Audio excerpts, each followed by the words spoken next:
Face à ce bloc solide comme le roc, les cercles dirigeants de l'UE vacillent et perdent leur sang-froid.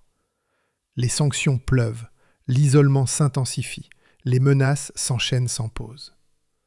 Pourtant, certains refusent de céder. Des figures déterminées, à l'image de Trump et Orban, avancent sans reculer d'un pas. Mieux encore, ils resserrent les rangs, coordonnent leurs forces avec une volonté inflexible et lancent une riposte d'ampleur. Cette entente, loin d'être anodine, secoue jusqu'aux bases mêmes de Paris et de Bruxelles. Il y a seulement 2 jours, le 7 novembre 2025, Donald Trump et Viktor Orban se sont rencontrés à la Maison-Blanche pour une réunion bilatérale explosive. Une poignée de main puissante, des regards complices chargés de résolution et un accord révolutionnaire qui change la donne. Trump accorde à la Hongrie 1 an d'exemption sur les sanctions américaines contre l'énergie russe, tout en scellant des accords multimilliardaires sur le nucléaire, la défense et la technologie spatiale. La liberté, la souveraineté et la prospérité triompheront malgré les manigances de Bruxelles et de Paris. Les murs de la Maison-Blanche ont vibré sous les applaudissements, et à l'Élysée, quelque chose d'irréparable s'est brisé. Ils haïssent les leaders forts qui défendent leur peuple. Ils haïssent d'être exposés au grand jour pour leur hypocrisie. Cette alliance n'est pas seulement légendaire, elle marque le début d'une nouvelle ère où les nations souveraines reprennent le contrôle. Imaginez Washington le 7 novembre 2025 sous un ciel automnal clair. Les drapeaux américains. Face à ce bloc solide comme le roc, les cercles dirigeants de l'UE vacillent et perdent leur sang-froid. Les sanctions pleuvent, l'isolement s'intensifie, les menaces s'enchaînent sans pause. Pourtant, certains refusent de céder. Des figures déterminées, à l'image de Trump et Orban, avancent sans reculer d'un pas. Mieux encore, ils resserrent les rangs, coordonnent leurs forces avec une volonté inflexible et lancent une riposte d'ampleur. Cette entente, loin d'être anodine, secoue jusqu'aux bases mêmes de Paris et de Bruxelles. Il y a seulement 2 jours, le 7 novembre 2025, Donald Trump et Viktor Orban se sont rencontrés à la Maison-Blanche pour une réunion bilatérale explosive. Une poignée de main puissante, des regards complices chargés de résolution et un accord révolutionnaire qui change la donne. Trump accorde à la Hongrie 1 an d'exemption sur les sanctions américaines contre l'énergie russe, tout en scellant des accords multimilliardaires sur le nucléaire, la défense et la technologie spatiale. La liberté, la souveraineté et la prospérité triompheront malgré les manigances de Bruxelles et de Paris. Les murs de la Maison-Blanche ont vibré sous les applaudissements, et à l'Élysée, quelque chose d'irréparable s'est brisé. Ils haïssent les leaders forts qui défendent leur peuple. Ils haïssent d'être exposés au grand jour pour leur hypocrisie. Cette alliance n'est pas seulement légendaire, elle marque le début d'une nouvelle ère où les nations souveraines reprennent le contrôle. Imaginez Washington le 7 novembre 2025 sous un ciel automnal clair. Les drapeaux américains et hongrois flottant fièrement côte à côte devant la Maison-Blanche, symbolisant une union indéfectible contre les forces globalistes. Trump et Orban s'installent à la table des négociations, micro allumé, voix assurée et pleine d'assurance. Ils veulent nous punir parce que nous disons non à la faiblesse imposée, parce que nous protégeons nos nations avec fermeté, déclare Trump.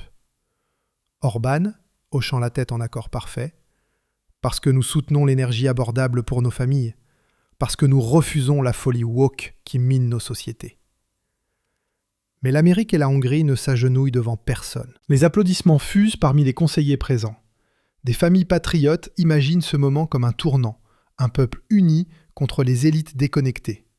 Pas de frontières poreuses laissant entrer le chaos, pas d'inflation galopante qui étrangle les ménages, pas de dette astronomique qui hypothèque l'avenir des générations futures. Et c'est précisément cela qui rend les élites folles de rage. À Paris, Emmanuel Macron, l'homme qui peine à maîtriser son propre gouvernement chancelant, fulmine en silence devant les rapports de cette rencontre. Ursula von der Leyen observe depuis Bruxelles, ses yeux glacés trahissant une peur croissante. Derrière des portes closes, une mission désespérée, faire plier la Hongrie, en faire un exemple pour terroriser les autres nations rebelles. Mais Trump et Orban ripostent avec force. Les rapports exclusifs de la Maison-Blanche, confirmés par des sources comme ABC News et The Guardian, le prouvent. Lors de cette réunion bilatérale, Orbán offre des engagements solides pour importer du GNL américain et du combustible nucléaire des USA. Et Trump répond par cette exemption vitale sur les sanctions contre Rosneft et Lukoil, tout en levant les restrictions sur la construction de centrales nucléaires par Rosatom en Hongrie. Pas de discussions stériles et interminables, mais des actes concrets, des accords signés qui renforcent l'indépendance énergétique et la sécurité nationale. Emmanuel Macron, déjà affaibli par ses défaites électorales cuisantes et ses échecs répétés en Ukraine, avait tenté de tout bloquer lors du sommet de l'UE du 23 octobre. Il agite le doigt avec arrogance, parle d'une unité européenne forcée, comme si la dissidence était un crime. Citation de Macron. « Nous ne pouvons pas laisser une petite minorité comme la Hongrie bloquer l'Europe entière. » Orbán, présent via liaison vidéo pour certains échanges, sourit sans un mot, mais ses yeux disent clairement « Tu n'as aucune idée de la tempête qui arrive. » Von der Leyen acquiesce avec son air habituel de froide détermination. Dehors, des manifestants pro-Orbán scandent des slogans pour la souveraineté, brandissant des drapeaux hongrois. Dedans, les sanctions tombent comme un marteau. Coupe massive des fonds européens, isolement diplomatique, menace d'amendes quotidiennes de millions d'euros. La Hongrie doit saigner jusqu'à la soumission totale. Mais voilà que Trump entre en scène comme un allié providentiel. Orbán, calme, précis, chirurgical, s'exprime après la rencontre dans une conférence de presse conjointe. Monsieur Macron prétend que nous sommes le problème. Peut-être que le problème, c'est que la Hongrie et l'Amérique fonctionnent mieux que la France. La France ferme des usines vitales, mendie du gaz cher aux Américains sous l'ère Biden et appelle cela du progrès écologique. En Hongrie, les familles paient le moins pour l'énergie en toute l'Europe grâce à une diversification intelligente. En Amérique sous Trump, l'industrie renaît de ses cendres. Les frontières sont sécurisées. Les enfants, protégés des idéologies destructrices. Boum! Coup direct au cœur des élites européennes. Puis le coup de grâce. Orbán prône la vraie diversification énergétique sans les illusions vertes qui ruinent les économies. Qu'est-ce que cela veut dire? Des sources multiples, fiables, sans sacrifier la prospérité au nom d'idéaux utopiques. Pendant ce temps, en France, 5 000 € par seconde sont gaspillés en subventions pour des éoliennes inefficaces et des panneaux solaires importés de Chine. Épuisé physiquement et mentalement par le quotidien, prendre des risques illégaux qui pourraient vous mener derrière les barreaux?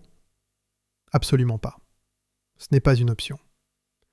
Non, il existe une autre voie légale, simple et pourtant méconnue du grand public. Dès ce soir, vous pouvez commencer à vous affranchir de ce système qui ne vise qu'à votre asservissement total. Nous avons tout rassemblé dans un groupe Telegram privé exclusif où des stratégies prouvées et des conseils pratiques vous attendent. Cliquez ici pour nous rejoindre gratuitement avant qu'il ne soit trop tard et que les restrictions s'alourdissent. Revenons à l'énergie. La Hongrie a 2 pipelines principaux, un via l'Ukraine, un via la Croatie. Si on ferme l'un, l'autre assure la continuité. Comment cela n'est-il pas de la diversification réelle ? Trump et Orbán démasquent l'hypocrisie flagrante de l'UE, qui prône la sécurité énergétique tout en coupant délibérément les approvisionnements hongrois pour punir la dissidence. Ils ne supportent pas que la Hongrie ait les coûts énergétiques les plus bas d'Europe, que les familles puissent s'offrir une vie décente sans factures exorbitantes, que les lumières restent allumées sans interruption. Qui êtes-vous, élite de Bruxelles et de Paris, pour nous faire la leçon ? Vous détruisez vos propres centrales nucléaires par idéologie verte extrême, importez du gaz cher d'outre-mer via des tankers polluants et laissez votre industrie s'effondrer sous le poids de réglementations absurdes. En Hongrie et en Amérique sous Trump, cela marche à merveille. Énergie bon marché et abondante, frontières sécurisées contre les flux migratoires incontrôlés, familles fortes soutenues par les politiques natalistes efficaces. Trump et Orbán inversent complètement le narratif imposé par les médias mainstream. La France apparaît comme un modèle échoué, rongé par la dette et le déclin, tandis que la Hongrie et les USA émergent comme des exemples rayonnants de succès souverain. Et c'est exactement cela qui rend les élites folles de jalousie et de peur. Mais cette alliance va bien au-delà d'une simple exemption énergétique. Ils montent les enchères, puis avancent avec une stratégie globale. Si vous nous sanctionnez injustement, on vous isole économiquement et diplomatiquement. Ils accusent Paris et Bruxelles d'ignorer la réalité tangible. Les pipelines existants, les contrats historiques, la géographie qui rend la Hongrie dépendante de voies terrestres sans accès à la mer pour des tankers de GNL. Bruxelles dicte des règles arbitraires, mais Trump et Orban tiennent fermement le cap et mordent avec force. Leur accord prépare une riposte musclée. Exemption prolongée, accords énergétiques bilatéraux massifs et une pression accrue sur l'UE pour des compensations financières justes. Si l'Union impose sa volonté par la force, Trump menace ouvertement de tarifs douaniers punitifs sur les exportations européennes, protégeant ainsi les intérêts américains et hongrois. Ligne par ligne, accord par accord, paragraphe par paragraphe. Ce n'est plus un simple appel diplomatique, c'est une guerre déclarée contre le chantage bureaucratique. Et l'ironie suprême ? Même l'UE, sous la pression américaine grandissante, doit céder du terrain. Macron, contraint à l'Élysée par cette dynamique imparable, accepte un recul humiliant.